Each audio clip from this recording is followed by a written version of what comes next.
আপুরা ভাইয়ারা, তো আজকেও কিন্তু আমাদের গাইবান্ধায় অনেক ঠান্ডা পড়ছে আর একেবারেই ঠান্ডায় অবস্থা শেষ। তো দেখেন পান নিছি, এখন যে একটু পান খাবো। শাশুড়ির রুমে এসেছি পান খাওয়ার জন্য। তো সুপারি খুঁজতেছি, এই যে পাইছি একটা সুপারি। এখন এই সুপারিটা আমি কাটবো।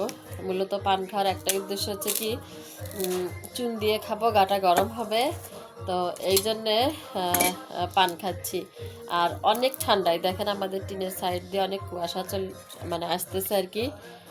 এই জন্য একটু পান খেতে আসছি। পান খেয়ে আজকে আমি রান্না বসাই দিব। মানে হাত এত ঠান্ডা হয়ে আছে সেটা বলার বাহিরে। তো দেখেন আমি সুন্দরভাবে সুপারিটা কেটে নিচ্ছি।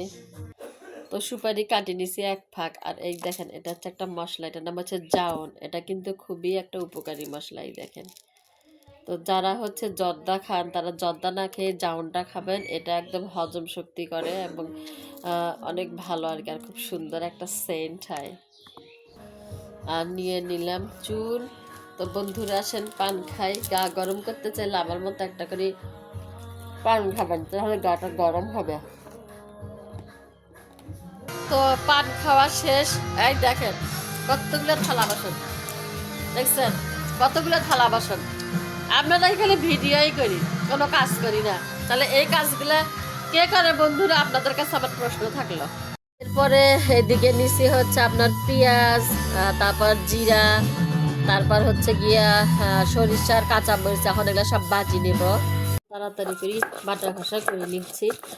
এই বাটা ঘষা করতে কিন্তু গাটা গরম হয়ে যাবে, এই জন্য তাড়াতাড়ি করে করতেছি। আবার বাবু কান্না শুরু করে দিছে, ওকে আবার নেওয়া লাগবে। তো আপুরা ভাইয়ারা দেখেন কি সুন্দর করে বাটছি। বাটাবাটি শেষ, এখন শুধু রান্না বসাবো। আর পাটায় বাটার কিন্তু মজা লাগে খুব, তাই কষ্ট করে পাটাতেই বাটি। বন্ধুরা নিচে হচ্ছে মূলা, মূলা দিয়া মাছ দিয়ে ঝোল রান্না করবো। এই জন্যে, কারণ এখন এখন যে গাড়ি কিনছে দেখিয়েছি। এ গাড়ি কিনছে মাহিন মাহিন মাহিন কে এলা মাহিন আমাদের স্কুলে ও কিনু। আর দরকার নেই, আরে দেখিয়েছি গাড়ি। তাহলে কোথায় যাচ্ছ? হ্যাঁ আরে ওই ওকে আমাদের বাসাতে আসতে গাও। হ্যাঁ ডাকি ডাকি ডাকি আসি কি না শীতের মধ্যে দেই তাও বলা। দেখছেন আমি ঠান্ডা চুল কি বেশি কথা বলছ না। এই দেখছেন ভাই বোনের কত কথা দেখছেন। এখন আমার ছেলের বন্ধু গাড়ি কিনছে, এখন কিন্তু ঠান্ডা ঠান্ডা করতেছিল তখন। আম্মু ঠান্ডা উঠতে পারি না, কি এক অবস্থা। আর বন্ধু গাড়ি কিনছে আর অমনি দৌড়ালো, দেখছেন, আর অমনি দৌড়ালো। এই দেখেন তো আমার মূলাটাও কাটা হয়ে গেল। এই দেখেন কি সুন্দর সাদা।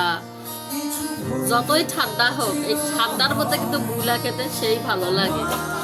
তাই আমি আজকে মূলা আর মাছ দিয়ে রান্না করব। মাছ ধুয়ে নিছি। আর এদিকে চুলায় হাঁড়ি বসিয়ে দিয়ে আমি সুন্দর করে মশলাগুলো কষাই নিচ্ছি। চুলাটা একটু বাড়াই দিই, একেবারে এমন অবস্থা না ঠান্ডায় শেষ। তো যাই হোক মশলাগুলো সুন্দরভাবে কষিয়ে নিচ্ছি। আমাদের উত্তরবঙ্গের জাতীয় মশলা পাঁচফোড়ন দিয়ে দিলাম, দিয়ে আর একটু কষিয়ে নিচ্ছি। মশলা যত কষানো হবে তরকারি তত সুন্দর হবে। সামান্য একটু পানি দিয়ে দিলাম। তো দেখেন কি সুন্দর কষে গেছে। আর মাছগুলো দিয়ে দেবো। তো কাঁচা কষিয়ে রান্না করবো জন্য মাছগুলো দিয়ে দিচ্ছি। সবগুলো মাছ দিয়ে আমি সুন্দরভাবে কষিয়ে নিচ্ছি। মাছগুলো সুন্দর কষানো শেষ। আর মূলাগুলো আমি উপর দিয়ে দিলাম। তো মূলাগুলো দিয়ে আমি সুন্দরভাবে কষিয়ে নিয়েছি। এখন আমি একটু ঝোল দিয়ে দেবো। তো ঝোল দিয়ে দিলাম, এগুলো হচ্ছে মশলা ধোয়া পানি।